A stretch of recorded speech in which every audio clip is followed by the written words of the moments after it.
Hello, everybody. I'm Margaret Bodde of the Film Foundation, and it's a pleasure to be here with my friends and colleagues from the U.S. studios, the major studios. They need no introduction. Ned Price is the, can you just say your title? Because you guys have Warner's. Oh, you work at Warner's. He has a big fancy title, but he works at Warner's.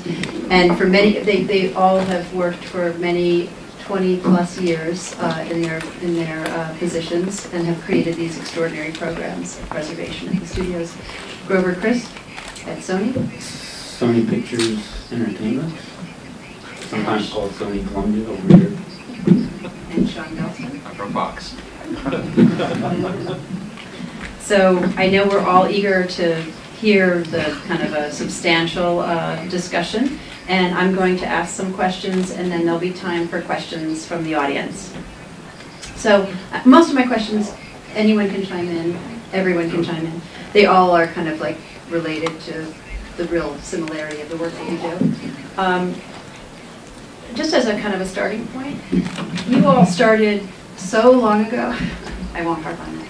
You all started. We're back to that. You all have been working in your positions for a long time and have established and created these great programs. But when you started, there was no film preservation school. There was really, the programs at the studios weren't that established. What were the skills that you had that helped create the programs that you've ultimately created? And what kind of training? Well, I could start. The training I had, I was very fortunate because the people in the laboratories at MGM Laboratories were very, very generous, and they were craftspeople. And I would ask questions, and they would spend a lot of time with me. And at the time, other than reading, that was the best possible way to learn for me. So I'm very thankful to those people. Okay, so when I started at the studio in 1984, you're correct, there was no preservation program. There was a kind of a by default preservation program by the fact that if they needed something new, then they would send it to a laboratory and make it, and they did that over and over again. So they were making materials that would come into be of value to me in later work, but there was no program for it. They just were responding to sales, basically. Prior to that, I had a number of positions. I was a film student, and also I worked in a 16 millimeter library for a number of years, and my role there was to assess the quality of the prints and order replacement footage and cut it in and something like that. So I had a little bit of hands-on. But basically, like Ned said, I relied on laboratories. I interacted with them a lot during that early period before we established a program. So I had a kind of a sense of, the way the work went anyway before we got to. Yeah, and for me, I mean, it's not that dissimilar. I love movies my whole life, like all of us here, and I worked in feature post-production on current movies, and part of my job was to go to the lab and look at the answer print and order the dupe negatives and things for release printing. And through that, I met people at the lab, and I love the tactile kind of experience and the stink perk, and I sort of fell in love with the lab, and that was what started. Your responses are making me jump forward to a question. If you're a young person who's starting out now, and you won't really have that physical film, the analog opportunity, what would you recommend if a young person wants to kind of know more about that quality, the film quality, what film is supposed to look like? And touching film and working with film gives you a very unique insight into what it looks like when light goes through it and what densities are. And I don't know if digital has that property as much. So how is that going to change? I mean, have you thought a lot about your, kind of knowledge and how that's helped you and how that will play out in the next generation? Is your question based on people who might want to do this kind Yeah, of work, or exactly. just And the appreciation of. And it's the aesthetic, I guess, the aesthetic of film, and if you're a young person and you don't have that opportunity, what kinds of things could you do to really kind of understand? Okay, I'll go. Yeah, I was going to say that I used to get asked this question all the time by students who are in preservation programs, like at Selznick School and so forth. And, and they would always say, how do I get into digital film restoration? And I would say, this, and I'm talking, 12 years ago, they were asking this question. We were barely doing any digital work ourselves. And my advice was always try to get a job, if you can, at a laboratory that does this kind of work. If you can't do that, try to get a job at a film archive that is interested in doing this kind of work.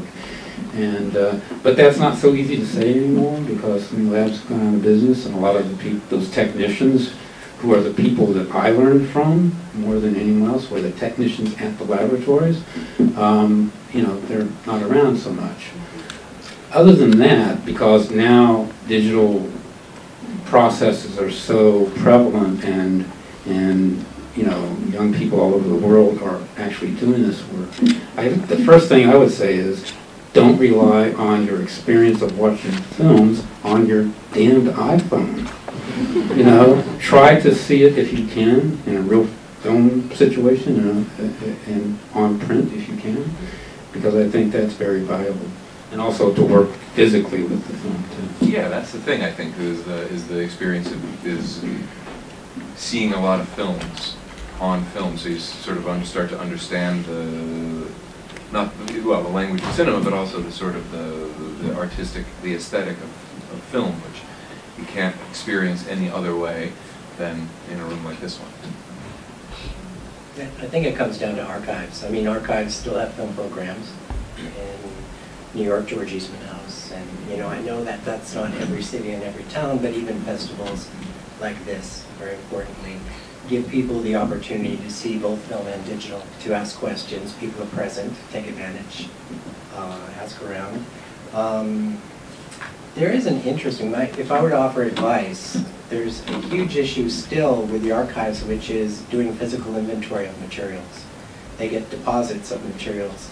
They don't have the staff, because staff equals money, to go through and identify the materials. So there are opportunities for volunteering, and once you're in there, you start to ask the questions. It's really the opportunity, put yourself in a position you have the opportunity to start asking the questions, and that's where I think that's the way you start. I wanted to, each of you done so many high-profile, great restorations, and you're known for your, kind of tentpole or whatever, the jewels in the crown of your collections. Is there a particular restoration that was challenging, that stands out in your mind that you want to talk about, and what were the challenges, and how did you deal with them? Thanks. So the challenges for me are, I could show you a piece of film that you may say now on the screen, I said, oh, that looks pretty good, it's a little rough. But to me, it might have been the best thing I've ever been able to accomplish with the lab people, because we actually got to print the negative, which people said was unprintable, whether it was completely decomped, shrunken, warped, but we actually got to print a stable image. So, for example, Temptress, who was shown earlier today, that was a victory for me. It wasn't final timings, we didn't time in the day for nights, but we got a negative that was almost unprintable, and we're able to print a stable image from it. So those are the projects that I really embrace. For me, the first thing that came to mind was the first title that I got to work on, which was How Green Was My Valley. And it was, there was no digital then, it was all photochemical, and I got to work with some amazing archivists and lab people, notably Bob Gitt from UCLA. It was a crazy, collaborative project. It was a film foundation, an academy, no MoMA, but the UCLA. So it was Michael Friend and Bob Gitt and Mike Pogozowski, and anyway, And I learned so much from, I remember Bob obsessing over like it was a single close-up of a bird on the, you know, the movie, there's a bird that comes to visit Roddy McDowell and he's recovering from after he falls in the river. And there's a single close-up insert shot of this bird, and there were 4 different sources. The shot is, I forget, 10 feet long maybe, and Bob and Mike and Michael spent 45 minutes talking about which version of this one shot to use, and it stuck with me as like this incredibly impossible, arcane and beautiful thing, and that was, so that's the first one that comes to mind for me. What about you? Yeah, there's several. The first all digital restoration that we attempted, which we would all be embarrassed about now, was a 1927 Frank Capra film called The Matinee Idol, which was done entirely from a nitrate print from the Cinémathèque Française. And we did that at a very low resolution, but there were so many things wrong with it, and the only element there was. So other than, we didn't want to just make a duplicate in a print and say it's been restored. So this was very early. This is 1994 and 1995 I'm talking about, when there weren't a lot of digital processes around, so they were kind of being invented on the fly. And then Easy Rider a couple of years later was the first major digital project of a color film for us, and got to establish a lifelong friendship, while it lasted anyway, with Laszlo Kovacs on that. And then more recently, the most technically challenging restoration was Lawrence of Arabia, because we encountered things we'd never encountered before. Very difficult. Oh, like a few of the shots that we thought had a problem with the emulsion from the second unit footage, you know, the master shots out in the desert. It has this kind of a white banding look to it, which we knew was damage to the film. It wasn't something intentional. And we thought it was only in those sections, and that it was scratched, but it really wasn't scratched. Every frame had hundreds of small cracks in the emulsion, and we discovered it actually in a lot of places in the film, so that's why it took 3 years. And what's the remedy for a situation like that? Did you have to wet gate scan it, or? We did not wet gate scan it, no, because there was no wet gate for that size. But we did scan it at 8K at Photochem on a Magica scanner. And of course, doing it dry meant that we didn't have the benefit of wet gate, so it was much, much worse than we thought it could possibly be. But, you know, when working with our software, you know, suppliers, they were literally trying to invent algorithms and things to address the issues as we were working on it. There were a lot of things that were happening that, you know, they were inventing just to try and help us, you know, accomplish what we wanted to accomplish. Now this is a question that the Film Foundation actually gets asked a lot, which how do you choose the titles that you're going to restore? And with you guys, it's like, I mean, you have massive, massive collections. I mean, and this has been a decades-long process. But in general, and if you can say kind of briefly, what kind of system do you use to prioritize which titles you're addressing? I mean, is it based on the market, based on sales for DVD? I mean, how do you generally prioritize? Sure. Yeah. I mean, well, it's all of those things, of course. I mean, when we started our program at Fox, we started by systematically inspecting the library, and from that we were able to identify pictures that were in particular jeopardy. So that's one criteria. The other is, of course, and the biggest, of course, is the need for some exploitation, DVD and now Blu-ray, some digital cinema. And then we also, and the most fun criteria for me, are the pictures that come to us through some other relationship or cultural importance or significance, or it's a movie that somebody really loves and I get excited about it and get other people excited about it, and then we can spend the money to do it. The Adventures of Haji Baba. So you advocate for certain titles? I advocate for John Derrick Ventures. Well, you know, when Martin Scorsese first started the Film Foundation, he created A, B, and C lists for every studio. I'm sure you guys are well aware. Every studio, every major collection of films, he had the A, B, and C, and it wasn't like A is my favorite, B, I don't, you know, I have some reservations. It was what is important for film history and what films had, you know, possibly like a technological innovation, what films, you know, were kind of, you know, the only film made by a certain filmmaker or performer. So they all had something kind of special about them, and A was kind of the pantheon, you know. And then the B and C was, I know that they have sometimes kind of, I know when he would go in and meet with the studio head, he would literally like hand them those lists. And I just always have the fantasy that you guys still are using those lists. I still have them. Me too. We operate similarly, and it is kind of prioritized by what's needed for the marketplace, whatever that marketplace is.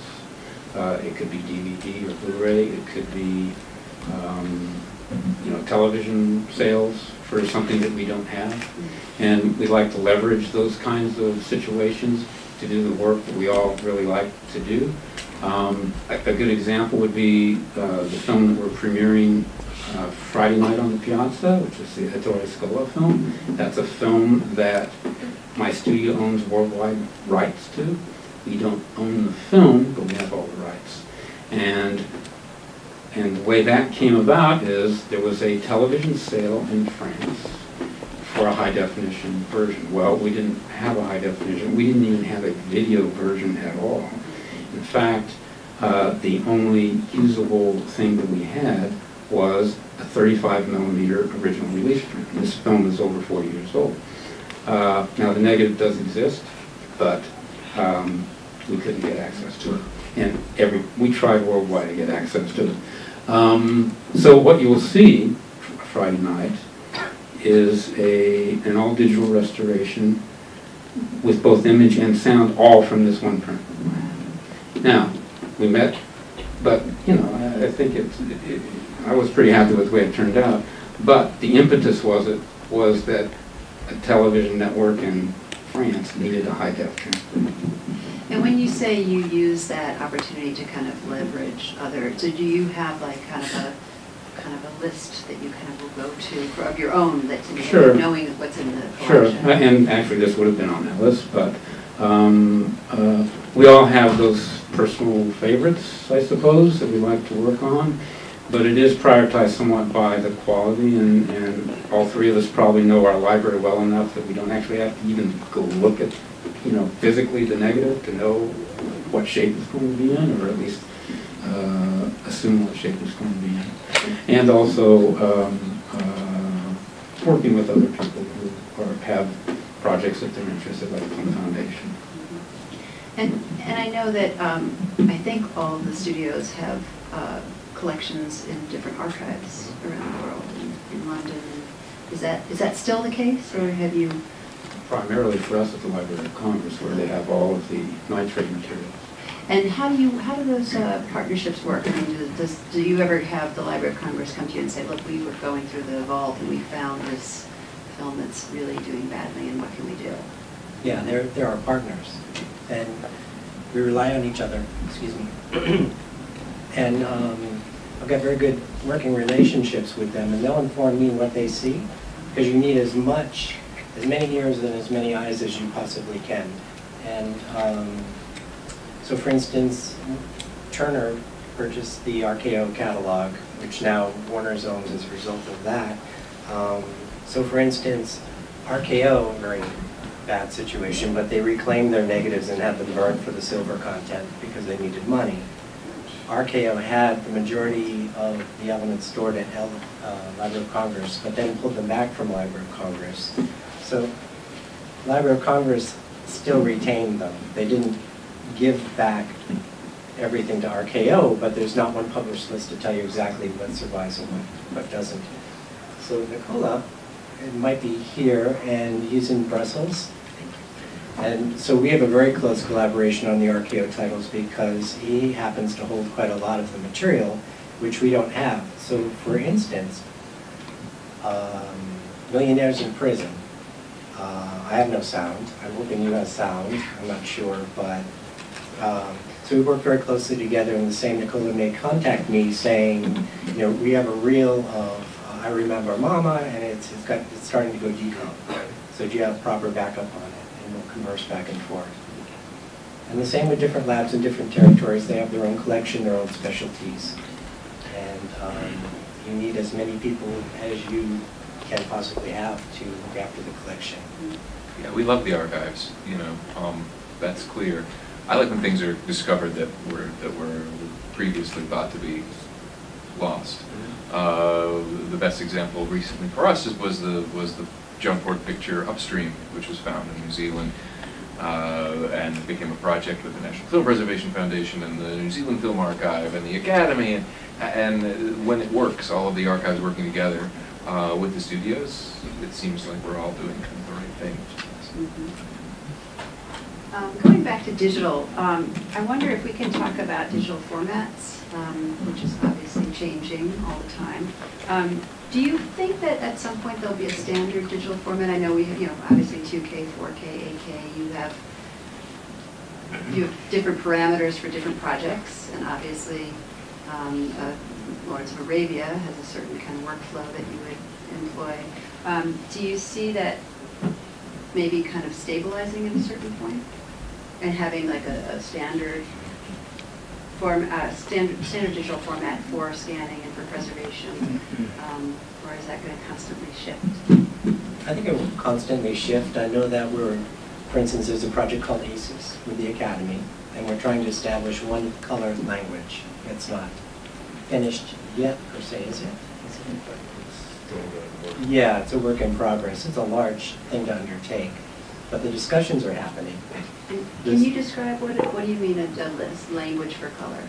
A language for color would be, so say for broadcast video, there's Society of Motion Picture Television Engineers, and they've developed color space and a test pattern.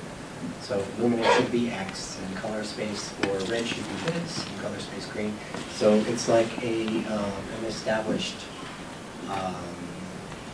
benchmark. And now that we're getting into digital files and we're working in different color spaces and we're working in different bit depths, and digital itself is not quite finished yet, you can't just say it's going to be this. But the conversation is underway to say color will be this. This is how we'll define a color. Here's what the full gamut range will be. So that everybody's sort of working within the same confines. So that later, for instance, I go back to a color film from 1954, there's a test pattern at the head, and I know what white should be, hopefully I know what black should be, and what, so the same idea, but for a digital realm. And in terms of digital preservation, I mean, and film preservation, and analog preservation, is there kind of a general timeline that's agreed upon in terms of, you know, we restored this film 15 years ago, we need to go back and revisit and see if there's anything more we can do. We did a 2K restoration of this, now we want to go back and do something. I mean, how do you kind of deal with that? Seems like a monumental challenge. Yeah, the only way that yes, we revisit these films over and over, and always did in the past. I like to think that some of the most current work, however, will be sufficient for quite a while. But a good example would be on the waterfront, which originally back in over 20 years ago was a joint project with Museum of Modern Art. The foundation was involved, and it was a strictly photochemical process. 10 years later, we did another restoration, which was mostly photochemical, except for 10 specific places in the film where it was torn and so forth, that we did digital sections of. And then most recently, for its anniversary, we did an all-new, all 4K restoration working strictly from the original negative. And part of the benefit there is to be able to use the damaged original negative rather than second or third generation materials. And so I'm hoping that that will last at least until somebody's developed an 8K workflow, at which time I assume somebody will revisit it. Yeah, and again. Yeah, I feel like every time we do some type of Sound of Music, every time we do the Sound of Music, I say, that's it. We'll never do the Sound of Music again. Inevitably, 5 years later. But a good example of this revisiting, for example, in terms of the marketplace. So now, as everyone knows, in the last 2 years, we now have 4K television. But guess what? There was no 4K content, really, much. So we actually revisited a whole lot of films, including current films, meaning in the last decade, and rescanned it and did it again. There were titles, in fact, that we had 2K data on, though we had film negatives, but not conformed negatives, that we went back to the negatives and literally redid the entire digital intermediate process all over again in 4K, so we would have 4K content. Speaking of 4K, I lost it for 1 second. Do you think 2K is an adequate preservation format? I don't think it's adequate for anything. Absolutely nothing. Really? What if it's 16 millimeter? No, Not adequate. or 10-bit. What's that? The state of the art for scanning now is totally inadequate for preservation purposes. Yeah, when you asked earlier about standards and you mentioned scanning, which I wasn't thinking of scanning for standards, but yeah, if there could be a standard for that, I would say it would be a minimum 4K, regardless of what the source material is. And this is proven over and over again in tests. You can go, I can go on the RE website and see their scanning tests if you want, and we've all probably done the same kind of tests.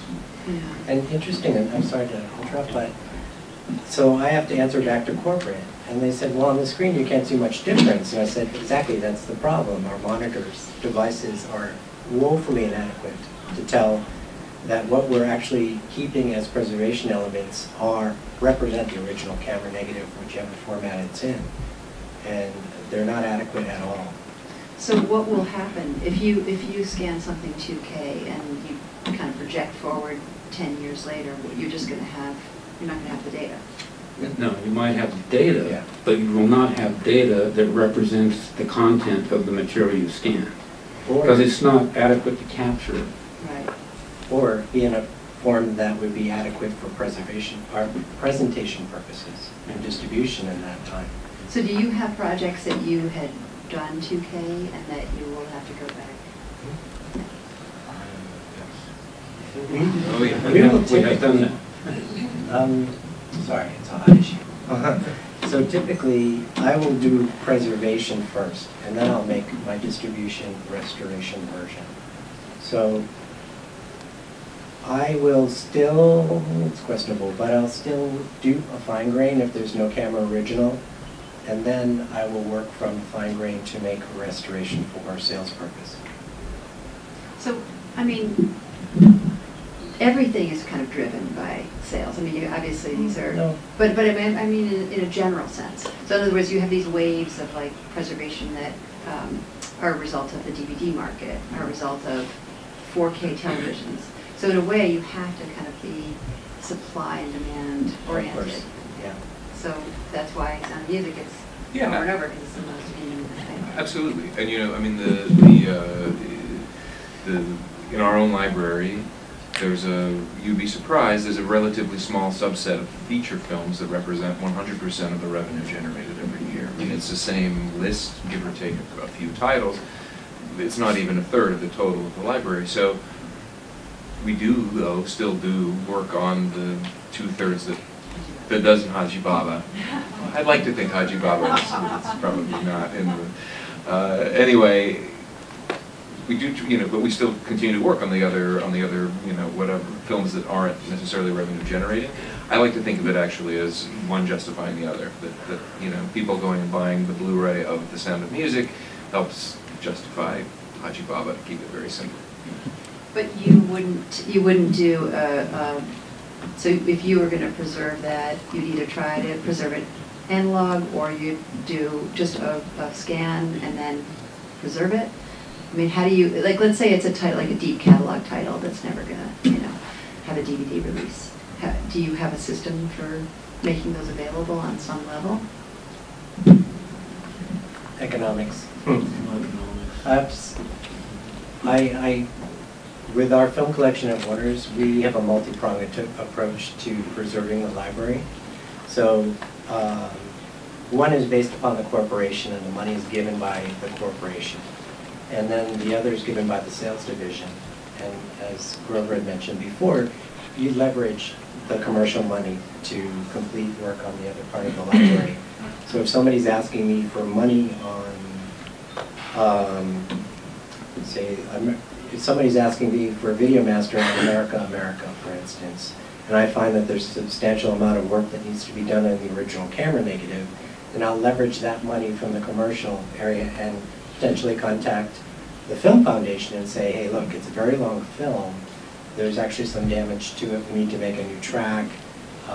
I can't justify all of that money within the commercial realm, and we'll collaborate. So it's a combination of different approaches, and you have to be a bit of a salesman internally and try to achieve what's best for the picture with all different approaches. Yeah, but we'll make a photochemical copy. If we can't afford to justify a 4K 16-bit, whatever, full restoration, we'll still, all the time, we've got a bunch of projects going with MoMA at the moment that are mostly photochemical, because that's the most efficient economic way to still do.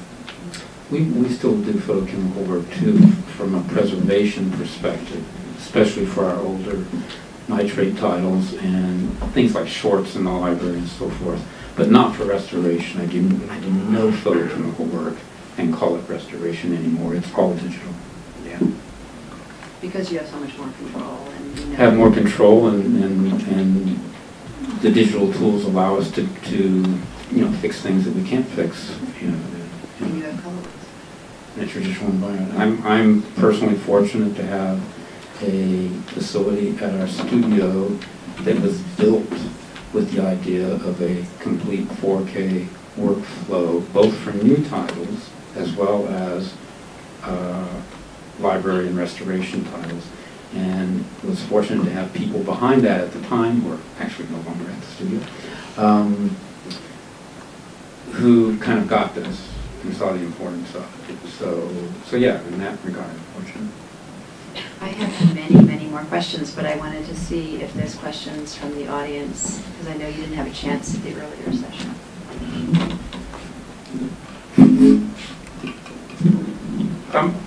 I want to pick up the discussions about preservation more and shift the debate to slightly sideways from peak studio, Hollywood studio film restoration into the elephant in the room for a number of national film archives, including my own, which is the problem about deep preservation of massive amounts of national cinema content.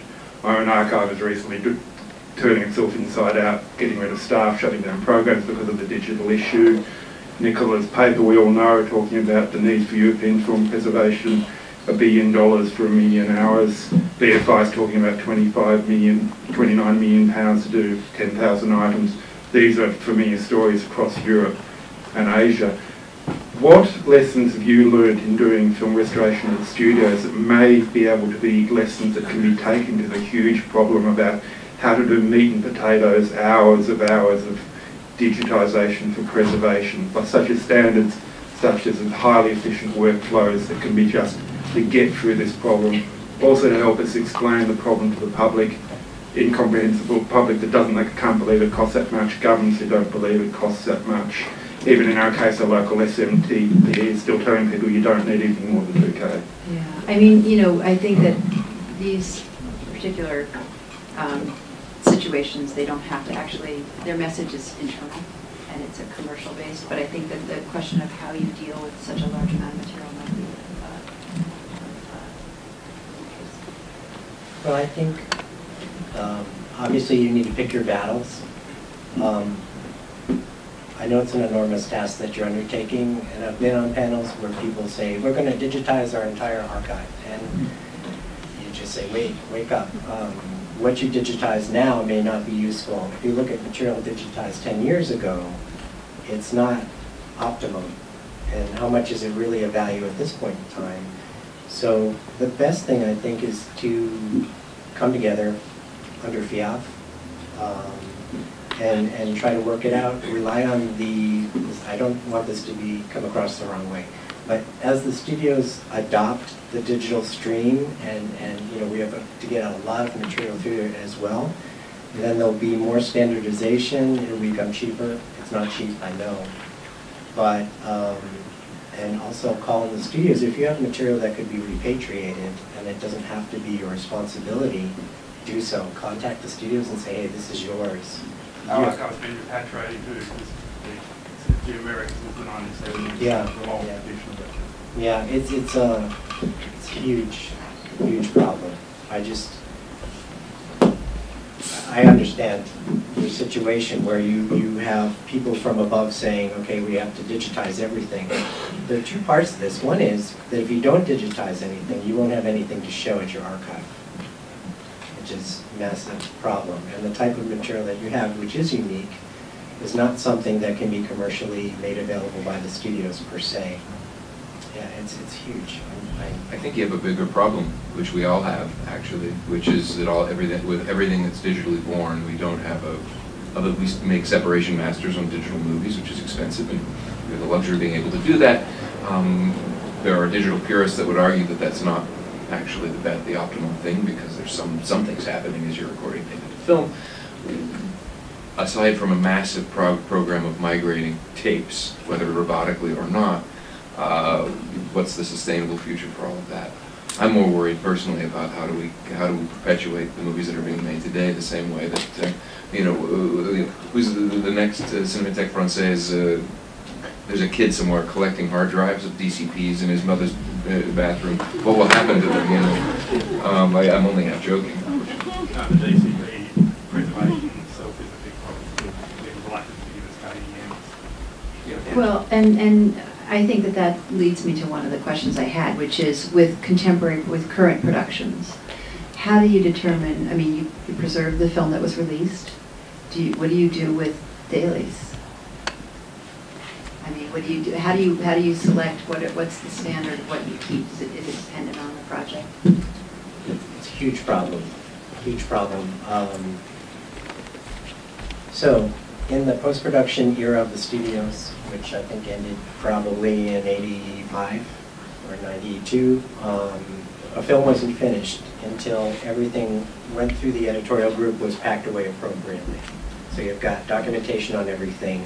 You've got stock footage over there from the stock footage department. You've got circle takes here. You've got, and everything was beautifully organized. And then in the late 80s, they laid all those people off the moment the film was done.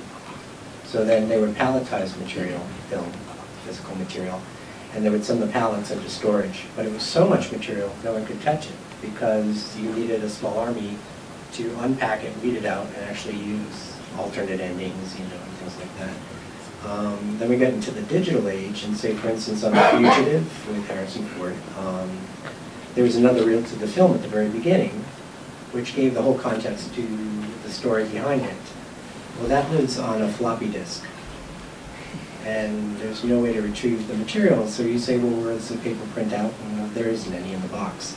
You get a floppy disk. So, and then you have digital files that you can't read back because there's different softwares to the machine names for the damn assembly. Sorry, mental dropout. The Avid. So the Avid files you can't get to play back appropriately, you see. So anyways, then it gets worse because people were using different type of file formats when they were creating early DIs. So there was one film that took 3 homemade software devices together to play back a digital file. So it was considered lost. There's no way we could really go back to the original digital files of the show. So there are committees, there are groups, all talking about how much do you save of a production, and I'm saying that has to be up to post-production.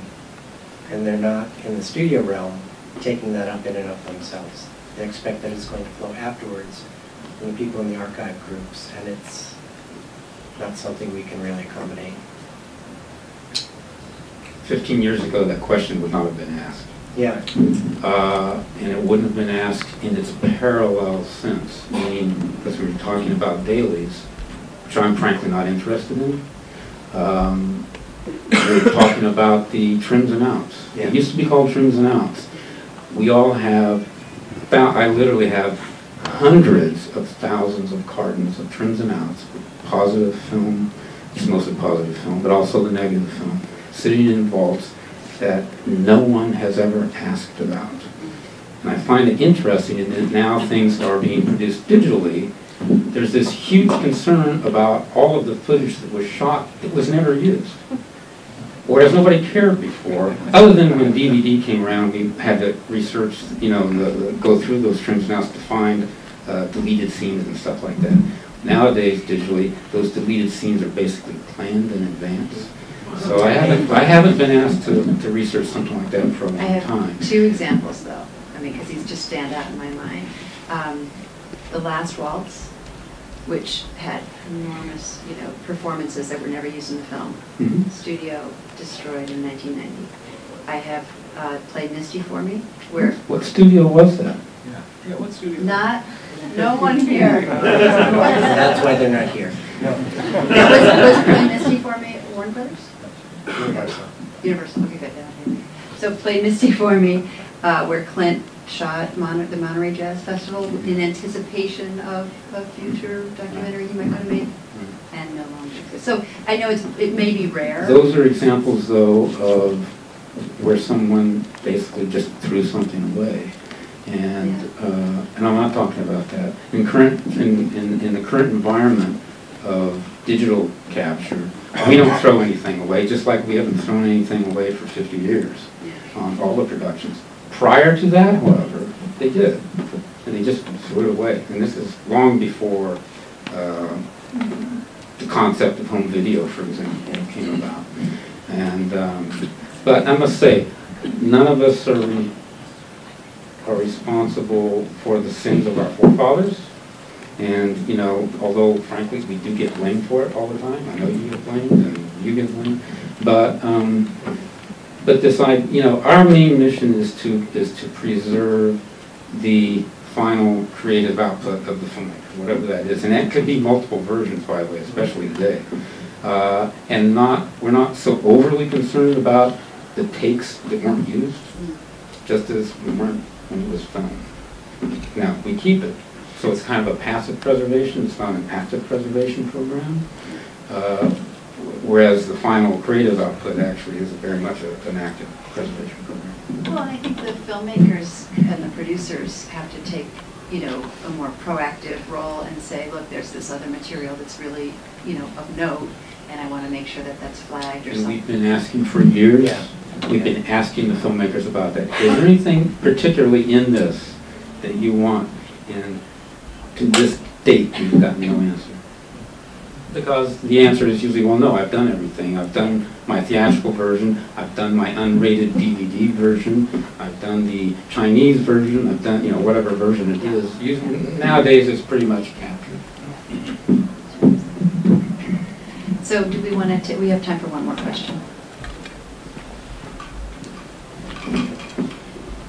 I want to ask, what happens to the ownership of your stock and parts of your stock if you deal with additional funding from outside, for instance?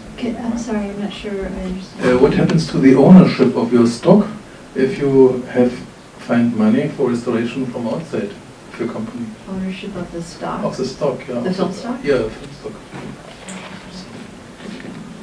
I don't know if I understand. I'm not sure I understand the question. The physical film itself? The intellectual property. Plus also both. Yeah. Yeah. So usually, say saying if we do a joint restoration project with the Film Foundation, is that what you mean? Oh, yeah, there's no rights transferred. Well, it's all decided up front, and typically we would use a FIAF archive as sort of an intermediary sort of holder of materials that come out of the preservation. Or they've been holding the materials. Yeah. In some instances, they've been holding the materials for decades sometimes. Yeah. And it's a joint project, it's a collaboration. And it allows for film elements to be placed in a public Yeah. art institution. So in other words, there may be film, I mean, not so much, I mean, with the Film Foundation, there's always a film element as long as there'll still be film available in an archive. But I think a little more to the point is that when we do finish one of these joint projects, and correct, the ownership in terms of licensing and so forth would stay with the studio. But for example, like the Film Foundation in our joint projects, once we were finished, they also got preservation materials, usually nowadays both digital and on film, meaning maybe a new negative or certainly a new print, maybe a DCP. And we also are able to screen the films at festivals and for events, and it helps, you know, get the message about film preservation out and get the films out for audiences to see. So that's also built into the upfront agreement that Ned was talking about. Great. Well, thank you so much. That was hopefully of interest, but we really appreciate all the interest there is out there for the issue. It's something we all care about a lot. Thank you so much, and thanks, Ned.